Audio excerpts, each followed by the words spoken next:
Assalamualaikum warahmatullahi wabarakatuh.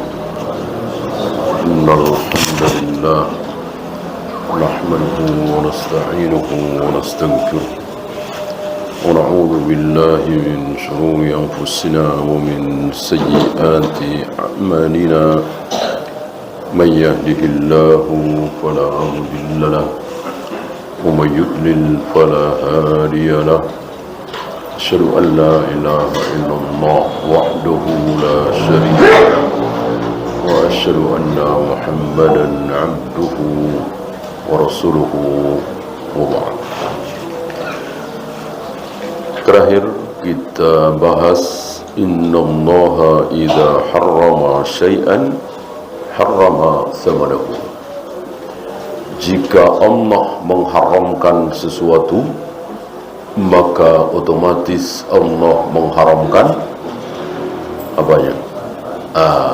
Manfaatnya, faedahnya, harganya, kegunaannya, dan seterusnya.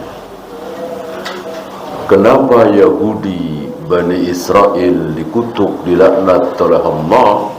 Salah satunya karena ketika Allah mengharamkan mereka makan babi, mereka tidak makan babi, tapi nernak babi, lalu dijual kepada orang-orang non-Yahudi tentunya.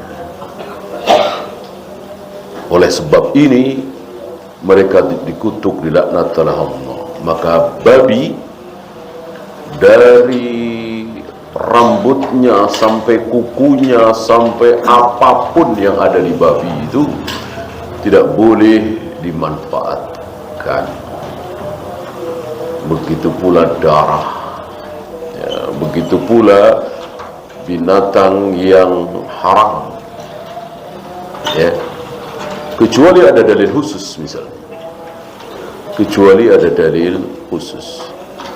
Kalau tidak ada dalil khusus, maka memanfaatkan babi dan binatang-binatang yang haram, insyaallah nanti kita bahas apa binatang apa saja yang haram, apa saja yang haram, kenapa haram, ya. Karena tidak hanya satu alasan, karena dilarang dalam Al-Quran, dilarang dalam hadis, itu doang tidak, masih ada lagi. Di antaranya karena Nabi melarang membunuh binatang tersebut, ya otomatis membunuhnya saja haram, apalagi memakannya, ya. Kodok misalnya, semut misalnya, ya. Burung surat misalnya.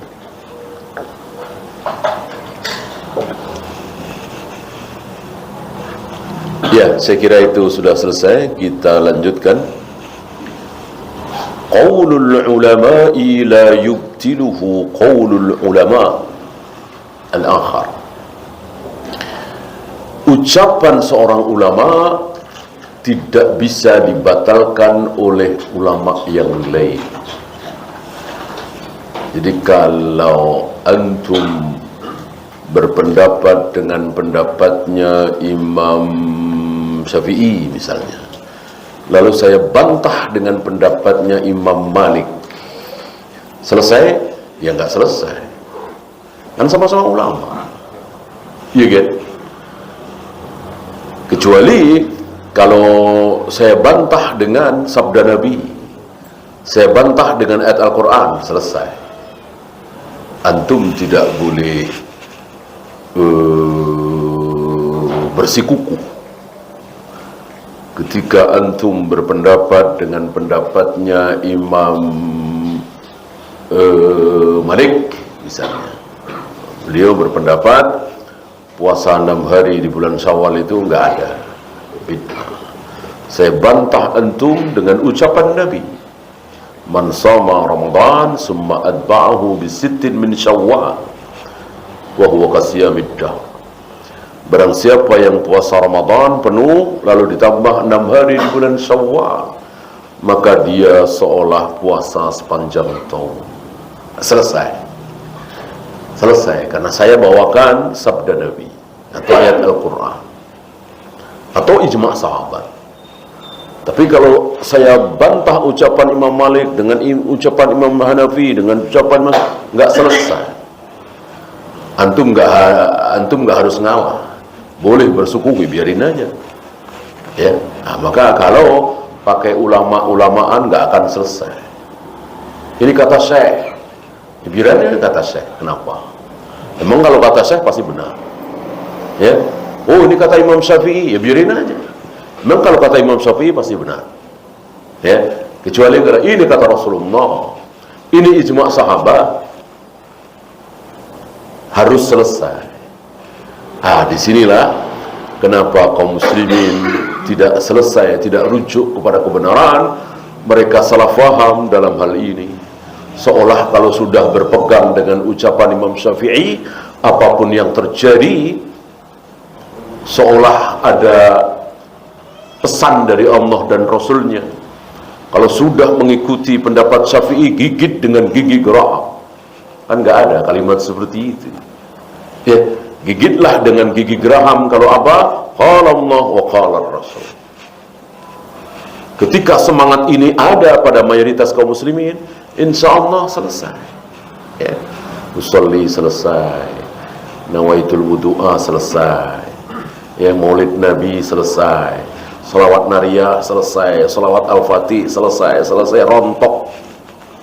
Ya, kalau kaidah ini diterapkan. Mereka nggak mau pakai kaidah besar ini. Seolah Allah dan Rasulnya bisa disaingi. Ya, Rasul memang nggak pakai salawat nariyah. Tapi apa salahnya? Kan baik. Ya. Rasul nggak kenal salawat al-fatih. Tapi kan bagus. Ya. Kaidah ini merusak agama. Akhirnya siapapun bisa mengubah sholawat. Mentang-mentang tahu bahasa Arab, antum bisa bahasa Arab, bikin sholawat yang bagus. Jadilah seperti hari ini. Padahal seorang Umar bin Khattab nggak berani ngarang. Arab, Quraisy, fasih bahasa Arab, dan Nabi katakan, kalau ada Nabi lagi setelah aku, Umar yang akan jadi Nabi.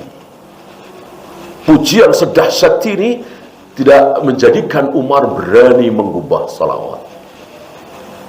Umar tunduk kepada wahyu. Beliau nanya kepada Nabi, ya Rasulullah, kaifa nusalli alaik? Ya Rasul, bagaimana cara kami bersalawat kepada engkau? Lihat, nanya. Dan Nabi jawab, Allahumma salli ala Muhammad wa ala ali Muhammad kama sallaita ala Ibrahim, terus sampai innaka Hamidum Majid. Nabi enggak bilang kamu kan Arab, Quraisy, faham bahasa Arab, ngarang sendirilah, gubah sendiri, yang penting isinya bagus. Mosok mendoakan aku saja enggak bisa ngarang sendiri. Nabi enggak bilang begitu. Nabi menjawab menunjukkan bahwa beliau tidak berkenan, Allah tidak mau ada salawat lain selain salawat Ibrahim.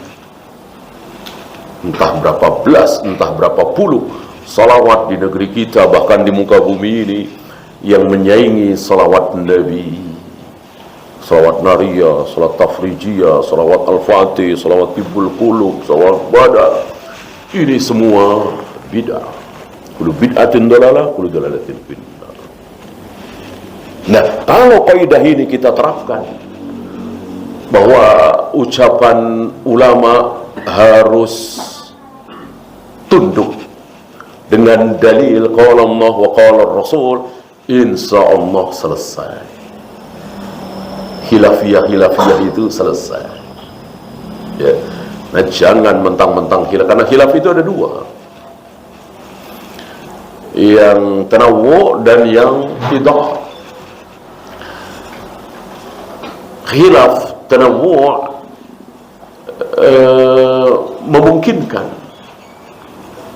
memungkinkan, artinya jangankan ulama, sahabat pun berselisih. Ketika Nabi mengatakan jangan kalian sholat asar kecuali di benteng Bani Quraidah, ini setelah perang Ahzab, ya. Bani Quraidah mengkhianati perjanjian, yang mestinya setia membela Madinah, ini malah membela kafir Quraisy. Setelah perang Ahzab selesai, diserang oleh Rasul dan para sahabat Yahudi Bani Quraidah. Cepat kita serang, kita kepung. Sholat asar sudah harus, jangan sholat asar kecuali sampai di sana. Berjalanlah cepat. Di perjalanan sudah habis waktu asar. Diperkirakan sampai benteng Bani Quraidah sudah maghrib, bahkan lepas maghrib. Berselisih para sahabat. Ya, ada yang sholat di perjalanan, sholat asar di perjalanan. Ada yang bersikukuh dengan kalimat Nabi. Di sana Nabi kan berpesan sholat asar harus di benteng Bani Quraidah. Ini para sahabat pun berselisih. Perselisihan yang ada dasarnya. Adapun ada yang usolli, ada yang tidak, ada yang waitu, ada yang tidak, ada yang wuludan, ada yang tidak, ada yang manakiban, itu bukan khilaf tanawu, tapi tidak. Artinya tidak ada dasar, satu ada dasarnya, satu nggak ada dasarnya. Yang nggak pakai usolli, yang nggak pakai nawaitu, yang nggak maulid Nabi, yang nggak salawat nariyah, dasarnya jelas karena nggak ada contoh dari Nabi Sallallahu Alaihi Wasallam dan para sahabat. Sedangkan ini ibadah. Sedangkan mereka yang melakukan nggak ada dasarnya apa? Dalilnya apa? Orang ibadah itu hukum asalnya haram. Ibadah itu hukum asalnya haram. Berarti itu semua haram. Nawaitu haram, usolli haram, maulid Nabi haram, Isra Mi'raj haram. Ya, salawat nariyah haram, salawat al-fatih haram. Ya, karena tidak ada contoh dari Nabi sallallahu alaihi wasallam dan para sahabat ridwanullah alaihim jami'an. Ya. Wa yubtiluhu qaulus sahabah, ucapan para ulama harus dibatalkan oleh ucapan sahabat. Jadi kalau ulama berucap kok berbeda dengan ucapan sahabat atau perbuatan sahabat, batal. Misalnya ada ulama berpendapat, panjangkan jenggotmu, jangan dipotong sama sekali, mau sampai dada, mau sampai perut, misalnya ya. Datang riwayat Abu Hurairah, Ibnu Umar, satu lagi saya lupa, memotong jenggotnya segenggam.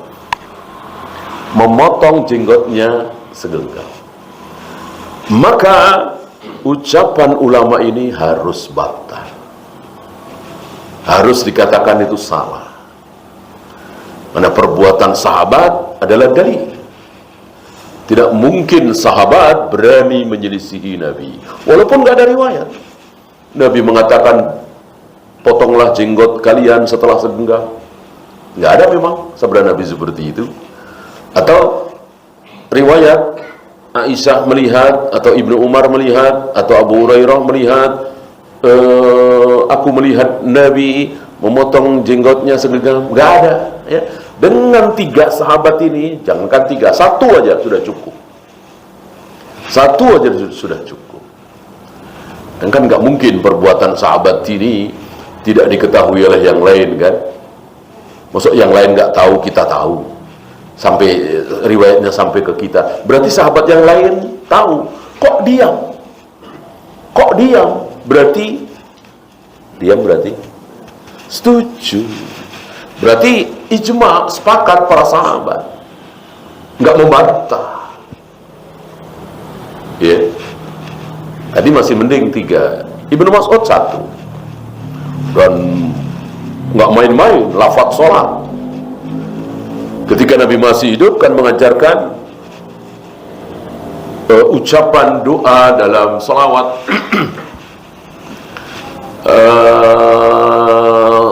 At-tahiyat ya.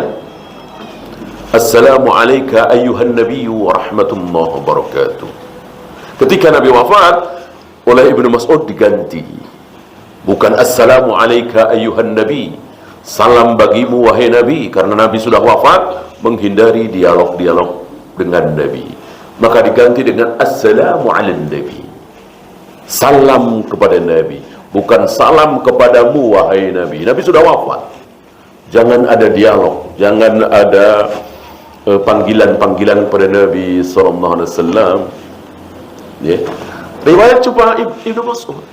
Tapi nggak ada riwayat bantahan. Ibnu Abbas membantah, Aisyah membantah, Ibnu Umar atau satu saja yang membantah, nggak ada. Nggak ada. Maka bisa dikatakan para sahabat ijma, para sahabat setuju dengan istihadnya Ibnu Mas'ud. Sama dengan para sahabat setuju dengan ucapan Aisyah, mazada Rasulullah ala ihda asyrata raka'atan fi Ramadan atau fi ghairi Ramadan. Rasulullah salat malam itu tarawih, witir, baik, tidak pernah lebih dari 11 rakaat, baik di bulan Ramadan atau di luar Ramadan. Tidak pernah lebih dari 11. Ucapan Aisyah ini tidak dibantah. Tidak oleh Ibnu Umar, Ibnu Abbas, Abu Hurairah dan seterusnya, Ali bin Abi Thalib. Enggak ada riwayat bantahan dari sahabat lain. Beda dengan istihadnya Utsman. Utsman beristihad azan Jumat berapa kali? 2 kali. Adakah yang bantah sahabat lain? Ada. Ada yang bantah. Salah satunya yang vokal Ibnu Umar membantah istihad Utsman bin Affan. Berarti nggak bisa dikatakan azan Jumat 2 kali ini ijma' sahabat, sunnah sahabat. Enggak. Dikatakan sunnah sahabat kalau tidak ada bantahan. Seperti memotong jenggot setelah segenggam itu. Ya. Kenapa? Karena Nabi yang nyuruh. Nabi yang nyuruh kita mengikuti sahabat. Alaikum bisunnati wa sunnatil khulafa'ir rasyidin al-mahdiyyin. Ar-rasyidin al-mahdiyyin ay as-sahabah. Kullu sahabatin khalifatur Rasul fil fahmi. Seluruh sahabat adalah khalifahnya Rasul dalam masalah pemahaman. Dalam masalah kekuasaan, khalifatur Rasul cuma 4. Abu Bakar, Umar, Utsman, Ali, ridwanullah alaihim jami'an. Dalam masalah pemahaman, kullu sahabatin khalifatur Rasul. Seluruh sahabat adalah khalifah. Maka alaikum bisunnati wa sunnatil khulafa'ir rasyidin al-mahdiyyin, ikutilah sunnah-sunnahku dan sunnah al-khulafa ar-rasyidin. Maksudnya ikutilah sunnah-sunnahku dan sunnah para sahabat. Oh, berarti para sahabat mempunyai hak ngarang dalam agama? Tidak. Tidak, bukan ngarang. 3 orang sahabat memotong jenggot segenggam bukan ngarang. Tapi tahu ini dilakukan oleh Nabi, tapi tidak mengatakan ini Nabi ya yang melakukan. Ini saya melakukan ini nyontoh Nabi ya, enggak. Cukup dengan perbuatan itu. Kenapa? Tidak mungkin seorang sahabat berani menyelisihi sunnah Nabi, berani beda dengan Nabi. Tidak mungkin. Ketika terjadi kesalahan seorang sahabat, itu karena ketidaktahuan, bukan karena nekat. Nggak kayak orang sekarang. Nabi ngerayain maulid? Enggak. Kenapa ngerayain? Ya biarin aja, baik ini. Nah, begitu beraninya ya. Begitu beraninya. Nabi aja nggak mengadakan apa-apa di 12 Rabiul Awal, kita berani-beraninya. Seolah kita bisa menyaingi Nabi alaihi salatu wassalam. Para sahabat tidak berani. Maka sekali lagi, ketika seorang sahabat melakukan sesuatu yang sesuatu itu tidak dilakukan Nabi dalam riwayat, sahabat ini tahu. Ya. Wa qaulus sahabati la yubtiluhu qaulus sahabah. Sebaliknya, ucapan sahabat juga tidak bisa dibantah oleh ucapan sahabat yang lain. Artinya, sama-sama kuat, sama-sama sahabat ya. Terjadi perselisihan, maka harus dibahas. Mana yang aqrab lis-shawab? nggak bisa mengatakan. Yang bilang siapa? Yang bilang boleh siapa? Ibnu Abbas. Oh, coret. Kenapa? Karena bertentangan dengan sahabat yang senior, tua, Umar. Nggak bisa. Nggak bisa. Yang bilang siapa? Bugis atau Bariro, sahabat tapi budak. Oh, coret. Kenapa? Karena bertentangan dengan ucapan Abu Bakar yang merdeka. Nggak bisa. Sahabat dalam masalah kebenaran mereka mempunyai hak yang sama. Bahwa ilmu mereka berlebih dan kurang, jelas. Abu Bakar, Umar paling mulia, jelas. Tapi apakah mentang-mentang paling mulia selalu pasti benar dalam segala hal? Tidak mungkin. Tidak seperti itu. Buktinya apa? Haji tamattu. Buktinya haji tamattu. Dalam masalah haji tamattu, mana yang lebih benar? Abu Bakar, Umar, apa Ibnu Abbas? Ibnu Abbas. Ibnu Abbas kan kecil sekali dibanding dengan Abu Bakar dan Umar. Apalagi hari itu masih anak-anak, lari-lari nggak ikut sholat. Kan Nabi wafat usia Ibnu Abbas kira-kira 10 atau 9 tahun. Waktu itu mungkin 7 tahun, 6 tahun ketika Nabi dan para sahabat sholat berjamaah. Kadang mundar-mandir di depan saf, ya. Boleh, yang tidak boleh di depan imam. Artinya tidak membatalkan sholat, ya. Kalau di depan artinya tidak dilarang, ya. Yang membatalkan itu perempuan, anjing hitam dan keledai.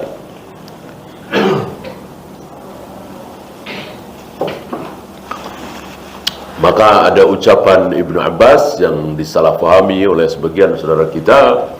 Ibnu Abbas mengatakan, aku mengetahui Rasul dan para sahabat sudah selesai sholat kalau aku mendengar mereka bertasbih, bertahmid. Berarti jahar keras. Ya, kenapa? Karena Ibnu Abbas nggak ikut sholat. Mungkin 6 tahun, 7 tahun. Ya.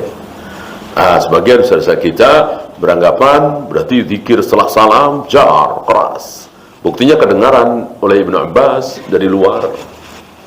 Mereka lupa bahwa ini dilakukan oleh Nabi di awal-awal diwajibkannya sholat berjamaah. Ketika sudah lama, maka beliau kembali ke akhir-akhir surat Al-A'raf itu. Wadkur rabbaka fi nafsika tadarruan wa khifatan wa dunal jahri minal qaul. Berzikirlah dengan menyebut nama Allah dengan suara lemah, bukan dengan suara keras. Kenapa Nabi di awal diwajibkannya sholat berjamaah keras, jahar?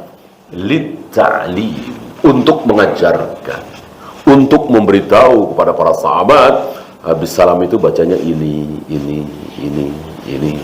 Karena Nabi seringkali mengajari ibadah sambil ibadah.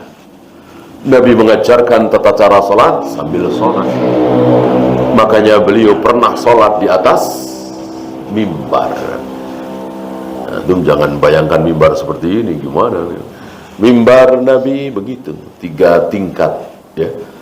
Beliau berdiri di anak tangga teratas, ruku, i'tidal di situ. Ketika beliau mau sujud, beliau turun. Mudah tentu turunnya karena begitu, ya, pakai tangga begitu. Sujud di bawah. Selesai sholat, beliau katakan, sengaja aku sholat di atas agar kalian melihat bagaimana caraku sholat. Berarti beliau menghendaki para sahabat dan seluruh kaum muslimin sholat itu jangan beda dari Nabi SAW. Sallu kama ra'aitumuni usalli. Wa yubtiluhu qaulun Nabi SAW. Dan ucapan sahabat bisa dibatalkan oleh ucapan Nabi. Jelas ini, ya. Ada sahabat yang berbeda, artinya betul-betul bertentangan, ya, dengan Nabi, bukan pemahaman, maka ya jelas ucapan Allah dan Rasulnya yang harus dipakai. Apakah bisa diteruskan ucapan Nabi dibatalkan oleh Al-Quran? Tidak. Tidak. Tidak. Karena nggak mungkin ada ucapan Nabi, hadis sahih kok bertentangan dengan ayat Al-Quran. Nggak mungkin ada. Kalau ada, berarti Nabi disiksa, dihukum, tidak amanah. Barangkali antum masih ingat 4 kepastian, 4 yang tidak mungkin, pasti tidak mungkin. 1, tidak mungkin ada ayat Al-Quran bertentangan dengan ayat Al-Quran. Ayat ini bertentangan dengan ayat ini, ayat ini bertentangan dengan ayat ini. Gak mungkin selamanya. Lau kana min indi ghairillah lawajadu fihi ikhtilafan katsira. Seandainya Al-Quran itu tidak dari Allah, mungkin seperti Taurat, Injil hari ini, bukan mungkin lagi, sudah jelas, karena bukan dari Allah. Yang dari Allah mungkin tinggal 10%, 15%, 20%, mungkin nggak nyampe. Selebihnya kan tulisan, karangan, ucapan para pendeta, para pastor mereka. Maka terjadi perselisihan yang luar biasa antara ayat ini dengan ayat yang Al-Quran tidak ada. Karena betul-betul dari Allah murni.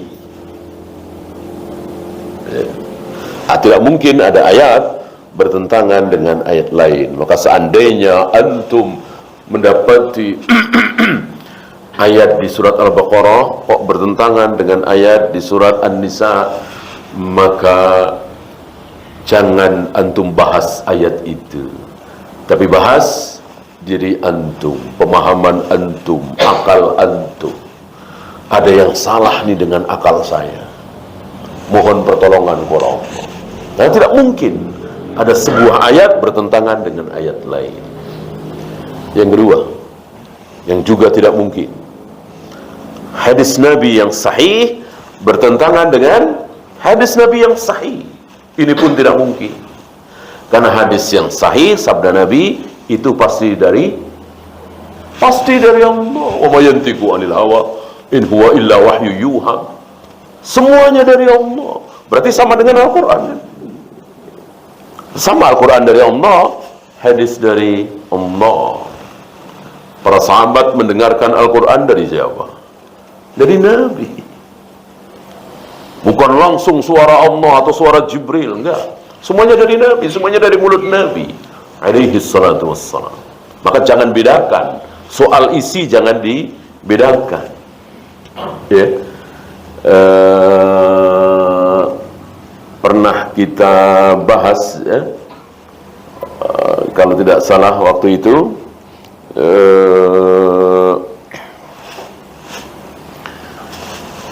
apa yang membedakan ayat Al-Quran dengan hadis?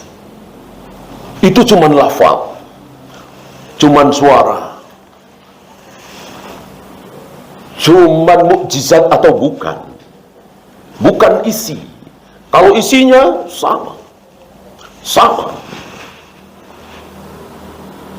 Perintah Allah dalam Al-Quran wajib kita amalkan, perintah Nabi dalam hadis wajib kita amalkan.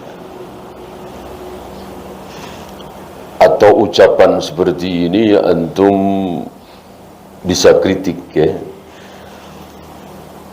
Larangan Nabi dalam hadis haram kita langgar. Larangan Allah dalam Al-Quran lebih haram lagi kita langgar. Betul? Salah, nggak ada kata-kata lebih. Sama lebihnya bukan karena ini di hadis, ini di Al-Quran, bukan, tapi karena ancamannya. Gitu. Perintah Nabi dalam hadis wajib kita taati. Perintah Allah dalam Al-Quran lebih wajib lagi kita taati. Betul? Salah. Tidak ada tingkatan seperti itu. Ya, yang kita bahas waktu itu, ya, apakah mengetuk pintu pintu kamar orang tua, anak-anak mengetuk pintu kamar orang tua, itu lebih besar dari subuh 2 rakaat, duhur 4 rakaat, maghrib 3 rakaat. Sementara ngetuk pintu itu kan ada di Al-Quran. Sedangkan subuh 2 rakaat, maghrib 3 rakaat, isya 4 rakaat nggak ada dalam Al-Quran. Adanya di hadis. Kita mau bilang ini lebih kecil dari ngetuk pintu? Nah, ini bukti ya. Jadi besar kecilnya bukan karena besar karena di Al-Quran, kecil karena di hadis, nggak bisa. Besar kecilnya karena isinya. Yang ketiga, tidak mungkin ayat Al-Quran bertentangan dengan hadis yang sahih. Nggak mungkin. Tadi ayat dengan ayat nggak mungkin bertentangan, hadis dengan hadis tidak mungkin bertentangan. Yang ketiga, ayat dengan hadis tidak mungkin bertentangan. Yang sahih ya, yang sahih. Seandainya ada ulama mengatakan bertentangan, maka ulama itu yang tidak faham. Maka umumnya para ulama Ahlus Sunnah ketika tidak bisa memadukan antara hadis sahih dengan sebuah ayat, tawakuf, menyalahkan diri sendiri. Bahkan walaupun ini ada khilaf ya, Ibnu Taimiyah termasuk mengambil pendapat boleh merendahkan diri di hadapan Allah dengan menaburkan tanah. Kapan? Saat beliau tidak memahami sebuah ilmu. Ini kok sulit bagi saya untuk memadukan antara ayat ini dengan hadis ini. Ya, masih seolah bertentangan. Padahal yakin gak mungkin bertentangan. Sedangkan hadis ini sahih, ayat jelas sahih ya. Maka beliau taburkan tanah ke wajah beliau, menghinakan diri di hadapan Allah dengan mengatakan, ya muallima Ibrahim, ya muallima Muhammadin, allimni, allimni. Wahai zat yang mengajarkan ilmu kepada Nabi Ibrahim, mengajarkan ilmu kepada Nabi Muhammad, ajari aku, berikanlah aku ilmu. Merendahkan diri serendah-rendahnya ketika tidak faham, ketika merasa bahwa ayat ini bertentangan dengan hadis ini. Enggak seperti sebagian kita menyombongkan diri, oh bertentangan ini, coret ya. Oh hadis badal haji ini bertentangan dengan yang di surat An-Najm, alaysa lil insani illa ma sa'a. Manusia itu tidak akan mendapatkan apa-apa, tidak mendapatkan pahala kecuali apa yang dia lakukan sendiri. Jadi kalau anak yang melakukan, ya anak dapat pahala. Ini anak yang haji, kok pahalanya boleh orang tua. Coret. Ya, bertentangan nih. Karena mereka tidak mampu mendhaifkan hadis itu karena jelas riwayat Imam Bukhari, maka mereka mengatakan istilah yang batil. Sahihus sanad, dhaiful matan. Sanadnya sahih, tapi matannya dhaif. Mudah sekali mereka mengucapkan ini. Karena tidak bisa memadukan antara wa alaysa lil insani illa ma sa'a dengan hadis badal haji jelas sahih. Ketika seorang wanita bertanya kepada Nabi, ya Rasulullah, ayahku bernazar pergi haji, wajib kan? Nazar, tapi belum dilaksanakan, beliau sudah wafat. Afa ahujju lahu, bolehkah aku menghajikan ayahku? Kata Nabi, boleh. Ayahmu berhutang kepada Allah. Seandainya ayahmu berhutang kepada manusia, engkau wajib bayar. Ayahmu sekarang hutang kepada Allah, engkau lebih wajib lagi membayar. Riwayat yang ada, seluruh badal haji dilakukan oleh dalam riwayat hadis itu dilakukan oleh anak. Kalau yang melakukan itu keponakan atau tetangga, baru bertentangan. Wa alaysa lil insani illa ma sa'a. Manusia tidak akan mendapatkan pahala kecuali atas usaha sendiri. Ini kan tetangga yang melakukan, atau orang jauh yang ada di Mekah sana. Baru bertentangan wa alaysa lil insani illa ma sa'a. Kalau anak itu usaha siapa coba? Orang tua. Kalau kita nggak menikah kan nggak mungkin punya anak. Ini sabda Nabi. Huwa min kasbikum bal min atyabi kasbikum. Anak-anak kalian itu hasil usaha kalian, bahkan hasil usaha kalian terbaik. Ketika kita usaha, itu kadang menghasilkan mobil, menghasilkan tanah, menghasilkan uang banyak, menghasilkan anak. Kata Nabi, yang terbaik yang menghasilkan anak. Nah, sayang ucapan Nabi ini ditutup oleh ucapan iblis. Iblis, setan bilang, kata siapa anak mau bikin repot, bikin biaya. Yang terbaik itu uang. Dengan uang kan bisa apa saja. Anak bukan yang terbaik, udah 2 saja. Kalau syukur-syukur 1 saja. Daripada nanti masa depannya suram. Ini iblis, ini syaitan. Kenapa? Karena bertentangan dengan ucapan Nabi. Bertentangan dengan Allah dan Rasulnya, pasti setan. Nggak mungkin bukan setan. Pasti iblis. Seluruh apa yang bertentangan dengan Allah dan Rasulnya harus dibuang, harus kita ingkari. Walaupun sesuai dengan kenyataan. Kenyataan di depan mata memang seperti itu kan. Anak banyak, betapa repotnya cari ini. Tapi kan Allah yang memberikan rezeki kepada kita itu.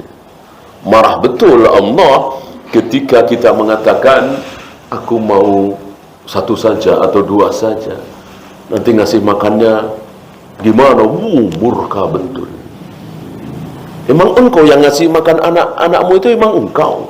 Nahnu narzuquhum wa iyyakum. Yang memberikan rezeki kepada anak-anakmu termasuk kepada engkau itu aku. Kan marah benar. Murka Allah. Jangan sampai Allah murka kepada kita lalu kita membatasi. Kecuali karena kesehatan, masalah darurat.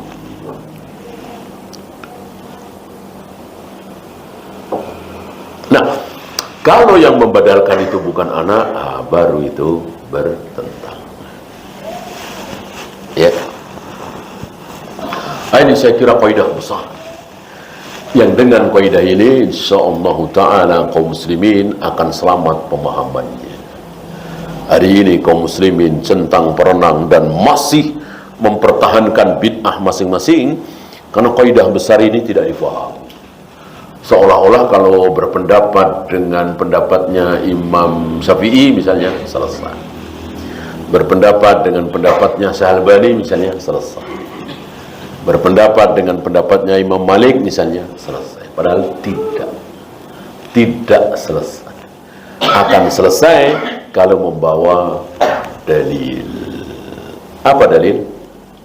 Allah wa qala Rasul. Tambah satu lagi, ala fahmis sahabat. Ucapan Allah, ucapan Rasulullah. Tambah dikit lagi apa? Berdasarkan pemahaman sahabat.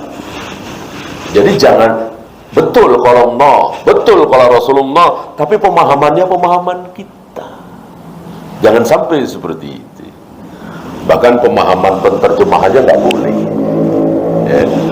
Menarik ucapan Raja Faisal kalau tidak salah ketika ngobrol ringan dengan seorang dokter kafir, sepertinya di Prancis mungkin pakai penterjemah. Di sela-sela pengobatan, si dokter ini mengatakan, rata-rata kaum muslimin mengatakan bahwa Al-Quran itu luar biasa, mengandung mukjizat, begini luar biasa. Saya baca Al-Quran, itu bahasa Prancis saya baca Al-Quran biasa saja. Beliau Raja Faisal bertanya, emang Anda baca Al-Quran? Baca mana? Itu bukan Al-Quran. Kata beliau, itu bukan Al-Quran. Yang Al-Quran yang ini dikeluarkan asli bahasa Arab. Yang Anda sedang baca itu bukan firman Allah secara utuh. Yang Anda baca itu adalah pemahaman si mutarjim, pemahaman si penterjemah. Kan nggak mungkin menerjemahkan tanpa pemahaman, ya kan? Ketika seseorang menerjemahkan, tentu mengikuti pemahaman dia. Apa ada jaminan menerjemahkan itu pasti benar? Karena Al-Quran butuh tafsir. Sadar dia. Iya juga ya. Nah, maka penasaran dia. Disarankan oleh Raja Faisal, coba belajar bahasa Arab. Jadi Anda tidak didikte oleh penterjemah. Anda tahu bahwa haza itu apa, Alkitab itu apa, la itu artinya apa, roib itu artinya, fihi itu artinya apa. Mulailah belajar. Waktu itu masih kafir. Mulailah belajar. Karena cerdas dan serius barangkali ya. Baru beberapa tahun sudah luar biasa menguasai bahasa Arab. Nah, 3 atau 4 tahun ketemu lagi dengan Raja Faisal, berobat lagi, ketemu lagi. Masih ingat ya? Ditanya, udah pakai bahasa Arab ya. Gimana kabar Anda, sudah belajar bahasa Arab? Dijawab, bukan sudah belajar bahasa Arab lagi, aku sudah bersyahadat, asyhadu an la ilaha illallah, asyhadu anna muhammadar rasulullah. Sudah masuk Islam. Tahu, memahami dahsyatnya isi Al-Quran setelah mempelajari bahasa Arab. Kalau tidak, hanya terjemahan, mungkin antum mengalami. Coba antum baca terjemahan. Apalagi terjemahnya kurang bagus.